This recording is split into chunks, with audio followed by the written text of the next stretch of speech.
Hello guys, দেখো আজকে আম দিয়ে আমি কি বানাচ্ছি। তো দেখতে থাকো ভিডিওটা। দেখো আমগুলো আমি সিদ্ধ করতে দিয়ে দিলাম।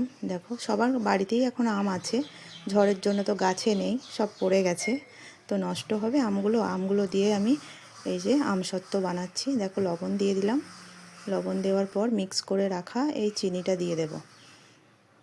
চিনি দিয়ে ভালো করে নাড়িয়ে নেব, ভালো করে মিক্স করে নেব। এটা কিন্তু খুব সুন্দর একটা জিনিস হবে খেতে, আমসত্ত্ব। দেখো তোমরা দেখতে থাকো ভিডিওটা, না দেখলে বুঝতে পারবে না। দেখো ভালো করে মিক্স করে নিয়েছি, এই থালার ওপর দিয়ে দিলাম। ভালো করে চাড়িয়ে নেবে, সমানভাবে চাড়িয়ে দেবে, সব দিকটা যেন সমান হয়। দেখো সমান করে চাড়িয়ে দিয়েছি। দেখো এবার ছাদ বাগানে এলাম, এসে দেখো রোদে দিয়ে দিলাম। তো একদিনেই শুকিয়ে গেছে, মোটামুটি কাটার মতো হয়ে গেছে। একটা ছুরির সাহায্যে ভালোভাবে কেটে নিয়ে দেখো তোমাদের সামনে নিয়ে এলাম। এটা তোমরা খাবে আর আমার চ্যানেলটিকে সাবস্ক্রাইব করে দেবে। টাটা।